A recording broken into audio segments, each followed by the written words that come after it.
മുഖ്യമന്ത്രിയും ഉപമുഖ്യമന്ത്രിയും അടക്കം ജയിലിലെത്തിക്കഴിഞ്ഞു. എന്നിട്ടും ലോക്സഭാ തെരഞ്ഞെടുപ്പിൽ ബിജെപിയെ നേരിടാനുള്ള നീക്കത്തിൽ നിന്നും AAP പിന്നോട്ട് പോയിട്ടില്ല. ശേഷിക്കുന്ന സംഘബലം ഉപയോഗിച്ച് ബിജെപിയെ നേരിടാൻ ഉറച്ചു തന്നെയാണ് AAP മുന്നോട്ട് പോകുന്നത്. നേരത്തെ പറഞ്ഞ പോലെ മുഖ്യമന്ത്രി അരവിന്ദ് കെജ്രിവാളിനെ അകത്താക്കിയാൽ ആകെ AAP കുടുങ്ങുമെന്നാണ് BJP കരുതിയത്. എന്നാൽ ഇന്ത്യ സഖ്യത്തിന്റെ ഭാഗമായി നിൽക്കുന്നത് കൊണ്ട് തന്നെ കോൺഗ്രസ് അടക്കമുള്ള പാർട്ടികൾ കട്ട സപ്പോർട്ട് കൊടുത്തോടെയാണ് AAP വീഴാതെ പിടിച്ചു നിൽക്കുകയായിരുന്നു. എന്നാൽ AAP പൂട്ടുമെന്ന നിലപാടിൽ നിന്നും BJP പിന്നോട്ടേക്കില്ല എന്ന് പറഞ്ഞിരിക്കുകയാണ്. അതിനായി വിശേഷിക്കുന്നവരെയും അകത്താക്കുമെന്ന പ്രഖ്യാപനം BJP പറയാതെ പറഞ്ഞിരിക്കുകയാണ്. ഡൽഹി സർക്കാരിനെ കൂടുതൽ പ്രതിസന്ധിയിലേക്ക് തള്ളിവിട്ട് പുതിയ അന്വേഷണവും കേന്ദ്ര സർക്കാർ പ്രഖ്യാപിച്ചിരിക്കുന്നു. ഡൽഹി ചീഫ് സെക്രട്ടറി നരേഷ് കുമാറിനും കീഴുദ്യോഗസ്ഥനും എതിരെയാണ് പുതിയ അന്വേഷണം വന്നിരിക്കുന്നത്.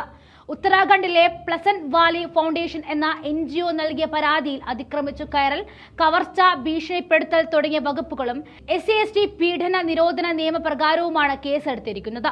ഉത്തരാഖണ്ഡിലെ അൽമോറ കോടതിയുടെ ഉത്തരവിനെ തുടർന്നാണ് ഡൽഹി ചീഫ് സെക്രട്ടറിക്കെതിരെ FIR രജിസ്റ്റർ ചെയ്തിരിക്കുന്നത്. മാർച്ച് 2-നാണ് ഉദ്യോഗസ്ഥർക്കെതിരെ പരാതിയുമായി പ്ലസന്റ് വാലി ഫൗണ്ടേഷൻ കോടതിയെ സമീപിച്ചത്. ഡൽഹി ചീഫ് സെക്രട്ടറി നരേഷ് കുമാറിനും അദ്ദേഹത്തിന്റെ കീഴുദ്യോഗസ്ഥൻ രാജശേഖരൻ എന്നിവർക്കെതിരെ അഴിമതി ആരോപണങ്ങളുമായി വിജിലൻസ് നൽകിയ പരാതി പിൻവലിക്കണമെന്നാവശ്യപ്പെട്ട് NGO ഓഫീസിൽ അതിക്രമം കാട്ടിയെന്നാണ് ആക്ഷേപത്തിൽ പറയുന്നത്. ഫെബ്രുവരി 14-ന് NGO നടത്തുന്ന സ്കൂളിലേക്ക് ഉദ്യോഗസ്ഥൻ 4 ആളുകളെ അയച്ചതായും പ്ലസന്റ് വാലി ഫൗണ്ടേഷൻ ആരോപിക്കുന്നുണ്ട്. ഈ 4 പേർ NGOയുടെ ജോയിന്റ് സെക്രട്ടറിമാരുടെ ഓഫീസ് ചേംബർ തകർക്കുകയും അഴിമതികളിൽ നിന്നും അവരുടെ പങ്കാളിത്തം ഉണ്ടെന്ന് തെളിയിക്കുന്ന തെളിവുകൾ അടങ്ങിയ ഫയലുകളും രേഖകളും പെൻഡ്രൈവുകളും അപഹരിക്കുകയും ചെയ്തതായും പറയുന്നുണ്ട്. തങ്ങൾക്കെതിരെ വിജിലൻസ് വകുപ്പിലും മറ്റ് ഫോറങ്ങളിലും നൽകിയ അഴിമതി സംബന്ധിച്ച പരാതികൾ ഉടൻ പിൻവലിച്ചില്ല എങ്കിൽ NGO ഉദ്യോഗസ്ഥരെ കുടുക്കുമെന്ന് ഭീഷണിപ്പെടുത്തിയെന്നും പരാതിയിൽ പറയുകയാണ്.